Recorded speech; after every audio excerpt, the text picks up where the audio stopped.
Olá, Helena, seja muito bem-vinda à nossa revista, à nossa editora. É um grande prazer estar aqui com você. A gente sabe que você tem uma trajetória de 10 anos na Editora Abril, na seção Comer e Beber da Virgínia, que você leva esse conteúdo para a Rádio CBN também, e que mais recentemente você tem esse projeto Jornada da Calma, do podcast. Então, gostaríamos de trazer um pouco dessa sua experiência para cá, começando pelo seu início de trajetória. Você antes queria ser atriz quando você era pequena ou adolescente. Você fez curso de teatro, depois entrou para o jornalismo e mais recentemente agora está nesse mundo de podcasts. Essa menina de lá de trás, como ela se sente atualmente vendo toda essa jornada? E qual foi o principal aprendizado que ela teve, que você teve até agora? Olha, hoje a hora que eu entrei aqui na editora, primeiro, obrigada pelo convite, é um prazer ser recebida aqui. Imagina. E foi, enfim, recebi as boas-vindas de todos vocês. Eu fiquei pensando, eu nunca imaginei que eu chegaria nesse ponto. Eu nunca imaginei que um projeto como Jornada da Calma, que é o podcast que eu cuido lá na Virgínia, me abriria tantas portas para coisas tão incríveis. Foi muito bom só chegar aqui e ver, na verdade, quantas pessoas têm dedicadas a um projeto de fazer do mundo um lugar um pouco mais tranquilo. Fazer as pessoas aproveitarem a vida de um jeito diferente. Eu acho que eu sempre tive isso, assim, uma coisa muito idealista. Acho que desde criança, de olhar para o mundo e falar, desse jeito não vai dar. Assim, como a gente está vivendo, como as coisas são, eu acho que eu sempre tive, acho que uma insatisfação de olhar e falar, eu acho que a gente vai ter que fazer alguma coisa. Sim, E eu acho que eu procurei caminhos de como fazer alguma coisa. Quando eu estava no colégio ainda, enfim, tinha uma coisa muito de achar que não, vai ser pelo caminho da política, pelo caminho do embate. Eu achava que eu era uma jovenzinha assim, bem revoltadinha. Achava que eu tinha que mudar o mundo e ia ser pelo caminho da força, assim. Eu tinha um pouco essa impressão. Quando eu fui chegando mais perto do momento de escolher a profissão, eu sempre gostei bastante de jornalismo. Eu sempre achei a comunicação uma ferramenta muito, muito, muito forte, muito poderosa. Uhum. Mas eu tinha uma ideia de que, às vezes, as palavras não chegam exatamente nas pessoas. E eu via no teatro uma possibilidade de comunicação que fosse pela emoção também. Então, é um caminho de acessar as pessoas pela arte, então um caminho de contato. Tinha uma intenção de comunicação também, mas eu achava que a forma, talvez, do teatro fosse mais efetiva. Eu não sabia mesmo o que eu queria fazer. Quando eu comecei a faculdade de jornalismo, eu estava terminando o curso de teatro. Nossa, foi justinho. Foi junto, tudo junto ao mesmo tempo. Eu entendi que uma coisa podia complementar a outra. E eu acho que a hora que eu subia no palco, por exemplo, eu nunca profissionalmente atuei como atriz, mas, enfim, durante o curso ali, fazia algumas peças, eu lembro de sentir isso, que eu gostava de conversar com as pessoas, que eu gostava de entender o que o autor do texto estava falando e como transmitir isso para as pessoas. Mas acho que talvez eu não fosse muito boa, assim, também, não sei. Tenho dúvidas a esse respeito. Mas no jornalismo eu achei um lugar que eu me sentia confortável e que eu entendi que eu também ia mudar o jeito que a comunicação era feita. Quando eu comecei o jornalismo, tinha uma coisa... Eu descobri na faculdade que existia esse termo, eu nem sabia. O jornalismo que eu faço é jornalismo de serviço.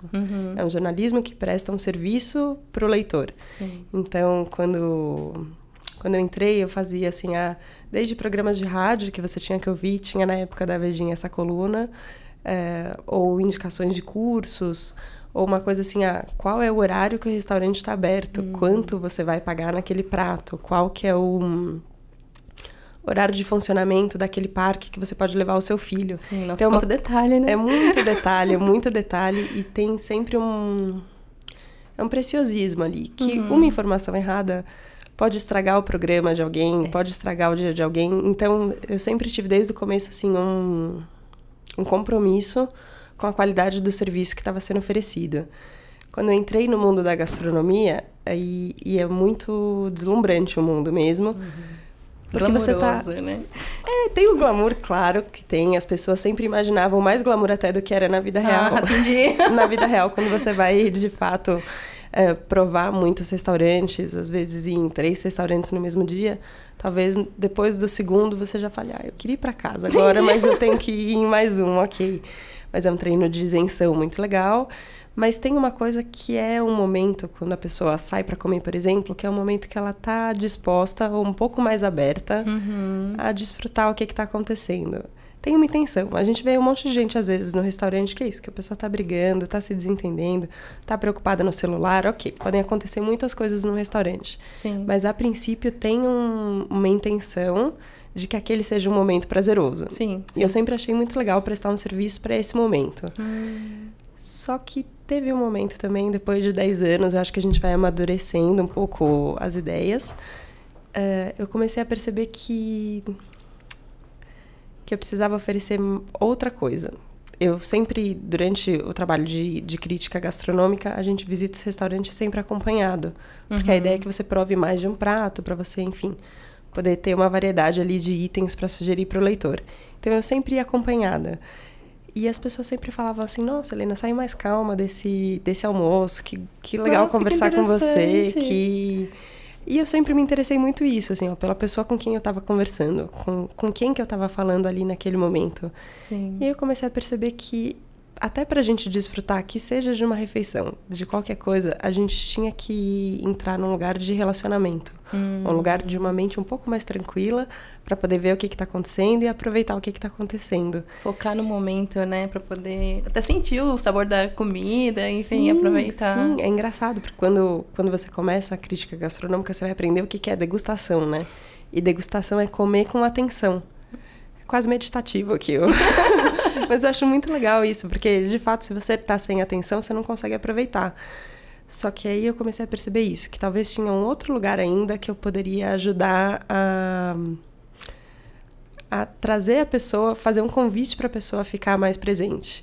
E aí a Jornada da Calma veio dessa ideia de vamos conversar aqui meia horinha, vamos se ouvir um pouco. E os ouvintes dão esse relato de que eles sentem que eles estão juntos e que eles vão ficando mais presentes conforme eles vão ouvindo.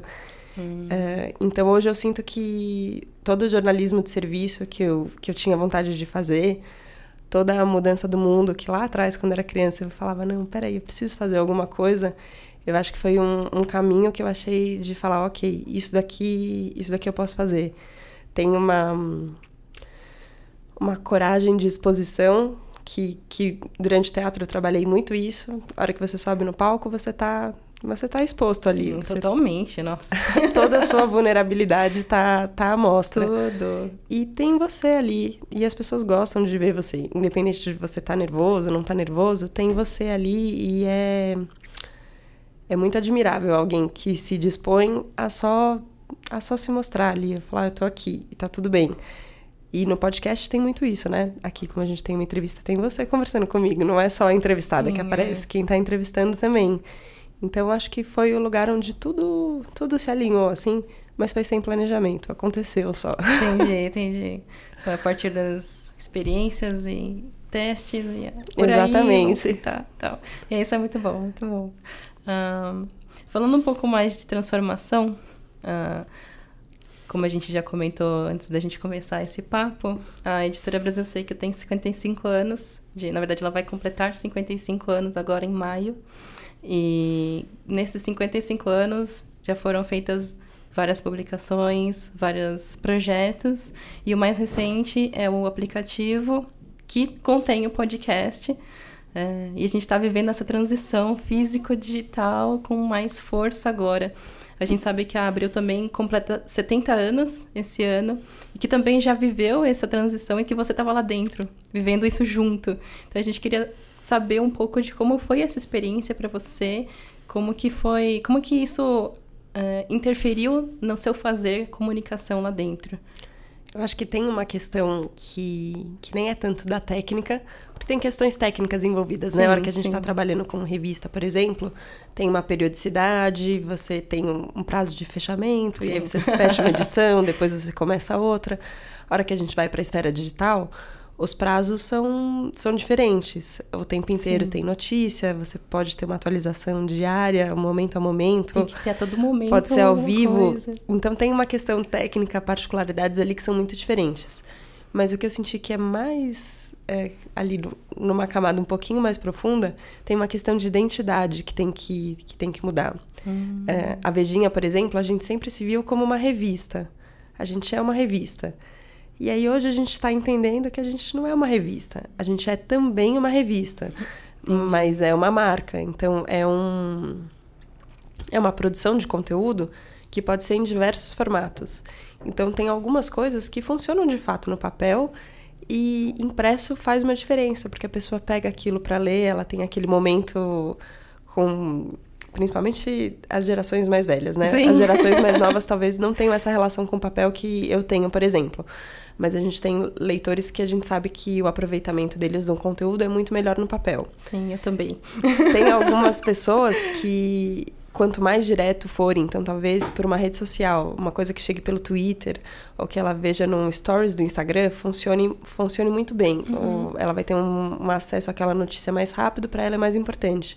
Tem alguns conteúdos que não faz sentido se não tiver vídeo, se não tiver o que você está mostrando, a pessoa tem que ter uma ideia visual do que está acontecendo.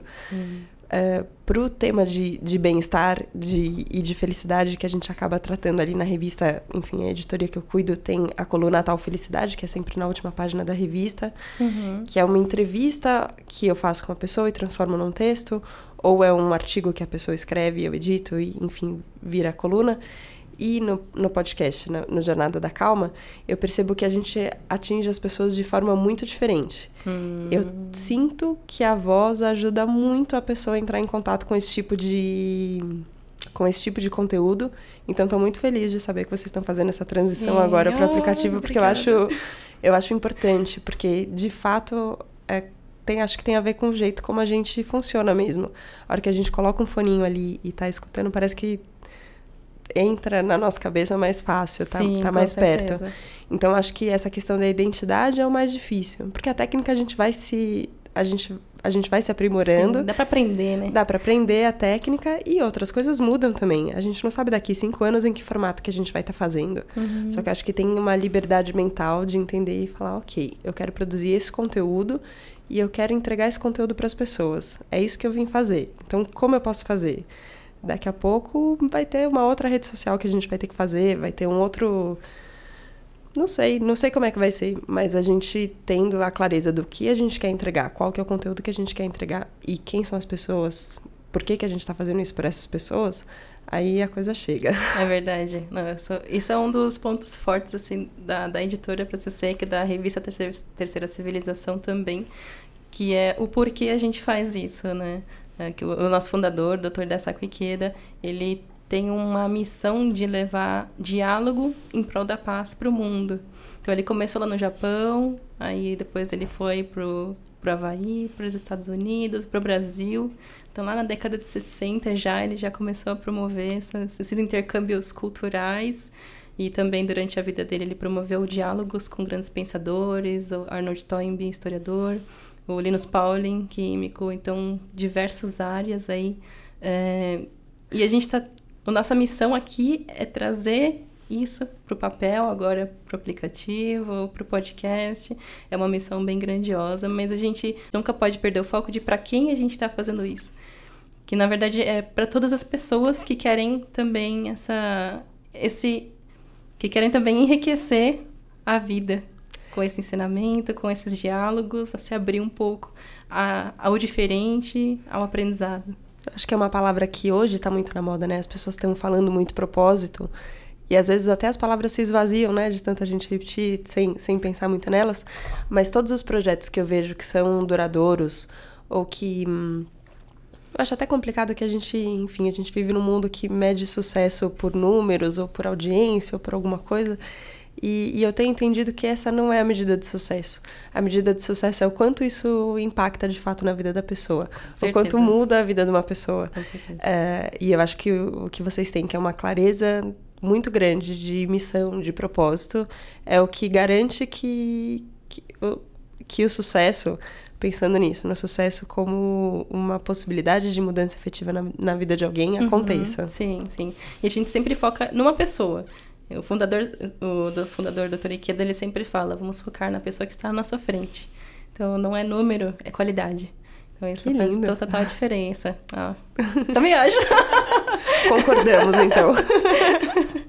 Bom, voltando para o seu projeto, o podcast Jornada da Calma, e levando em consideração que a Abril é uma editora bastante tradicional, você teve alguma dificuldade, algum impasse para colocar esse projeto em prática? Como que foi começar essa jornada?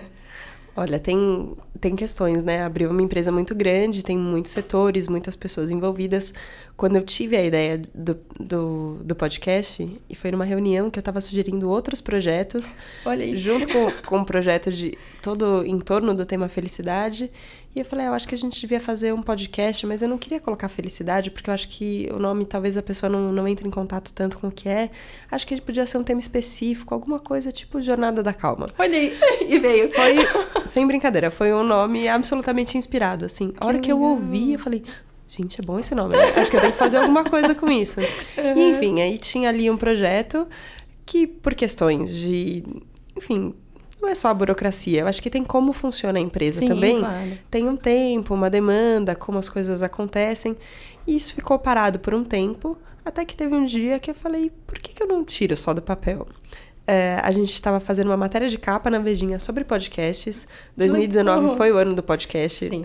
Há muitos anos, né? As pessoas falam, esse é o ano do podcast. Mas acho que 2019, de fato, foi o ano, porque, enfim, além do crescimento do número de programas, a gente teve o maior conhecimento do público, né? Mais pessoas... Acho que deixou de ser uma coisa nichada e mais pessoas começaram a ouvir podcast. Então, a gente estava fazendo uma matéria sobre podcasts e eu mandei um WhatsApp pro meu diretor de redação falando, Raul, eu tinha sugerido aquele projeto, ele ainda não saiu do plano, do papel. Eu posso só começar? Eu posso só fazer? A gente ia estrear ainda outros podcasts que estavam programados também. Entendi. Ele respondeu, claro, querida. E eu falei, nossa, que eu aqui pensando que difícil que vai ser, né? Porque eu já sugeri, tem tantos trabalhos e não sei o quê. E ele falou, não, vamos começar. Então, quando a gente estreou Jornada da Calma, a gente estreou 4 programas ao mesmo tempo na Vejinha. Nossa. O Jornada da Calma sobre bem-estar, sobre serenidade, felicidade. O Cozinha do Lorenzato, que é sobre gastronomia, que é o Arnaldo Lorenzato que apresenta. O São Paulo Sonha, que é uma questão de urbanismo, cidade, arquitetura, como a gente pode sonhar uma São Paulo melhor. A Veja São Paulo é muito apaixonada por São Paulo, a gente tem essa ligação com a cidade. Então, o que a gente sonha para a nossa cidade, como ela pode melhorar. E um podcast também de comportamento, que chama É Tudo Isso Mesmo? A ideia é discutir grandes questões, enfim, a gente lançou os 4 ao mesmo tempo. Nossa. A gente não sabia também qual era o tamanho do trabalho quando a gente começou, porque de fato é quase como fazer uma revista, um podcast. Mas o retorno que a gente teve foi muito surpreendente. A gente, enfim, por conta de estar acostumado com o público da revista, o público do papel, do impresso, a hora que a gente chegou nas plataformas digitais com podcast, o retorno que a gente teve foi inacreditável. Então, acho que foi uma mudança, a Abril passou por uma mudança também, que inclui investimento no digital, novos formatos, novos programas, mas teve, acho que, uma disposição das pessoas ali envolvidas em vamos tentar alguma coisa diferente? Então, vamos. Então, a gente começou, fui eu que subi, a primeira vez, e eu não sou de tecnologia, gente, não é minha área específica, minha área é conteúdo, mas enfim, eu que aprendi como fazia, a gente fez as fotos de divulgação para capa, para todas as plataformas, então foi muito legal também, porque foi um projeto que as pessoas acompanharam ele crescendo. Que então gostoso. ele ainda é bebê, ele tem, enfim, ainda não completou 1 ano, Jornada da Calma. Caramba. Mas já é o nosso podcast mais ouvido, que me dá muita, muita alegria só de saber. Eu sempre falo isso em vários episódios, que eu agradeço sempre a pessoa que decidiu dar o play nisso. Nesse tipo de conteúdo. Eu falo, a pessoa tem que, entre tantas coisas que tem no mundo, né? a infinidade de assuntos, Sim, né, que nossa. a gente pode... Inclusive, o mercado de podcast cresceu tanto, né? Tem tantas Sim, coisas. são muitos. E a pessoa pode querer se informar sobre notícias de política, a pessoa pode querer ouvir música, a pessoa pode querer... Tem tudo. E tá tudo bem. Ela pode ter... Não tem nada julgável, assim, Exato. alguma coisa que seja melhor ou pior. Mas eu acho curioso que a pessoa escolha pela calma. Não, deixa eu respirar fundo aqui, deixa eu ouvir uma coisa assim. Então, eu agradeço muito pelas pessoas que escutam. E é o que me motiva, na verdade, a continuar fazendo, assim. Toda semana eu penso nisso. Quem são as pessoas que estão ouvindo, por que elas estão ouvindo, como eu entrego alguma coisa para elas. E acabou sendo um caminho também de... Eu acho que não tem como a gente promover uma mudança em outras pessoas sem a gente passar por essa mudança. Exatamente. Não é? Então, Exatamente.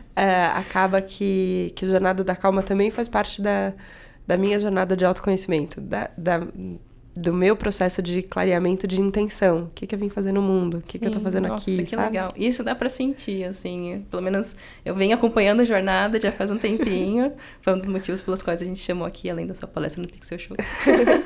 Mas eu sinto essa sinceridade no que você faz. Isso faz toda a diferença, assim. Pra quem tá ouvindo, a gente sente, né? Que a gente bom. sente. Sim. Inclusive, quando é papel, a gente também sente a sinceridade daquelas palavras, ainda mais na voz e na aparência da pessoa. Puxando um pouquinho sobre seu podcast mais ouvido, por que você acha que as pessoas estão buscando tanta calma? Essa jornada de calma, assim, atualmente. Eu acho que... Eu falo que o mundo tá muito louco. Tudo bem a gente falar muito louco aqui? Mas tudo bem! Mas eu acho que o mundo tá muito louco, assim. A gente tem todos os números, falando de Brasil em específico, sobre ansiedade, ser um país com mais casos de ansiedade diagnosticada. A gente tem uma questão de estresse muito forte, a gente tem uma dificuldade de relaxar. Eu acho que a gente aprendeu... E eu entendo mesmo, acho que até por essa característica do mundo de ser frenético, a hora que eu tava vindo pra cá, um motorista do aplicativo que tava dirigindo comigo, um ônibus deu uma fechada, aí ele virou pra mim e falou: você já reparou que todo mundo quer estar em primeiro? Todo mundo quer estar na frente. Exatamente. Aí ele falou: mas eu não quero estar na frente, eu vou dar passagem pra essa pessoa, porque pra mim é mais importante que ela não entre em competição comigo do que eu querer ganhar dela. O que adianta eu ganhar dela? Que pessoa esclarecida, iluminada. Que pessoa iluminada me trazendo, assim. E foi engraçado, porque eu acordei e estava tensa por, enfim, outros motivos. A gente fica o tempo inteiro no celular, sempre as informações chegam, né? Com certeza. E a gente vive nesse ritmo, nesse ritmo da tecnologia, né? Uma vez eu estava vendo uma palestra que falava de inteligência emocional e tecnologia. Uau, que legal! Foi muito legal, na The School of Life. E o David Baker, que tava dando a palestra, ele falou: a gente aprendeu a conexão em tempo integral na tecnologia, né? Então, você tem Wi-Fi o tempo inteiro, você tem internet o tempo inteiro, conteúdo o tempo inteiro. Ele falou: só que aí a gente entendeu que a gente tinha que estar online o tempo inteiro também. Então, o tempo inteiro tem informações chegando. Então, era isso. Era 7 horas da manhã, eu já tinha acordado, eu já tinha ali coisas para resolver, e-mails para mandar, problemas. E eu entrei no carro e eu tava tensa. Eu falei: nossa, como é que eu vou falar de Jornada da Calma nessa sensação que eu tô? E aí, de repente, é isso. O motorista apareceu e começou a falar isso sobre... Ele tava dando um exemplo de trânsito ali. Sim. Eu falei: tem razão. O que adianta eu querer... não, eu tenho que resolver pra mim, eu tenho que guardar o meu lugar contra o lugar das outras pessoas. Fala: não é pra isso que eu tô aqui. Exato. Então, acho que tem esse caminho que a gente foi traçando, e eu acho que é muito legal também, como tem essa relação muito próxima com o ouvinte, que eu tenho a impressão que é um caminho que a gente vai... Eu, o entrevistado e os ouvintes caminhando junto. Com certeza. Não é uma coisa que... eu já sei, e eu aqui, muito dona da verdade e da razão, tô passando pra vocês aí, coitadinhos, que não sabem. Mentira. É uma construção junto, assim. Sim. Agora até me perdi na pergunta, Não, mas você respondeu, então tá tudo bem. Porque a gente busca calma. Eu acho que tem a ver com isso, assim. Acho que é muito fácil a gente se perder. São muitos convites pra gente prestar atenção em outras coisas, pra gente desfocar a nossa mente. E eu acho que a nossa mente já tem uma característica de imagens e parece que é um cavalo não domado, né? Assim, Nossa, excelente. É bem isso. os americanos falam monkey mind, né? Que é a mente do macaquinho, assim, exato. Eu acho que tem essa característica, só que agora tá ficando um pouco inviável. Acho que a gente não tá tolerando mais isso. Chegou no limite, né? Chegou no limite. Eu acho que tem uma vez até o Gustavo Gitti, que eu entrevistei, que também é praticante de budismo, não foi durante a conversa que a gente fez, mas foi ali no papo do elevador. Ele virou pra mim e falou: Helena, a gente tá vivendo num momento de crise, mas crise pode ser uma boa coisa. Porque é o momento que a gente tem que tomar alguma ação. É o momento que a gente tem que fazer alguma coisa. Exato. Pensar diferente, né? E eu acho que teve isso, assim. Eu acho que muito do Jornada da Calma também foi de ver... Sabe, olhar pro lado e falar como é que estão as pessoas. O que tá acontecendo? E eu lembro... vem essa palavra na minha cabeça. Acho que eu nunca usei ela no podcast, mas sempre que eu penso nisso, assim, ó, como estavam as pessoas, a sensação que eu tinha era de desmoronamento. Nossa, que o que parecia fixo, que parecia seguro, de repente estava desmoronando. E eu acho que o mundo tem isso, né? É tudo muito instável. As empresas são fundadas e quebram e vão à falência. As pessoas são contratadas e são demitidas. Os relacionamentos começam e acabam. Tudo... Depois eu vim entender, né, que tem um nome para isso que chama impermanência. Exato. Mas na época eu enfim, não era uma palavra que ficava na minha cabeça, mas eu lembro de ter essa sensação, as pessoas estão desmoronando. E, enfim, por conta dos estudos de autoconhecimento que eu fazia, que eu achava que era a minha vida pessoal, que não tinha nada a ver com o meu profissional, eu fui entendendo que a minha estrutura interna, o jeito como eu pensava, como eu olhava para as coisas também, me permitia um pouco mais de distanciamento para ver o que estava acontecendo e tomar uma decisão de uma maneira um pouco mais isenta, com um pouco mais de estabilidade, mesmo na instabilidade do mundo. Ah, sim. Então, acho que o Jornada da Calma veio também disso, assim, de tentar trazer as pessoas para esse lugar e me firmar nesse lugar também. Ah, que legal. É também muito que a gente busca aqui na editora, com o nosso trabalho, com a prática do budismo, Nichiren, no nosso caso, que é encontrar o nosso eu, encontrar o nosso eixo, independentemente do caos que esteja lá fora, e encontrar uma razão, inclusive para aquele caos, e entender aquele caos como parte da nossa vida.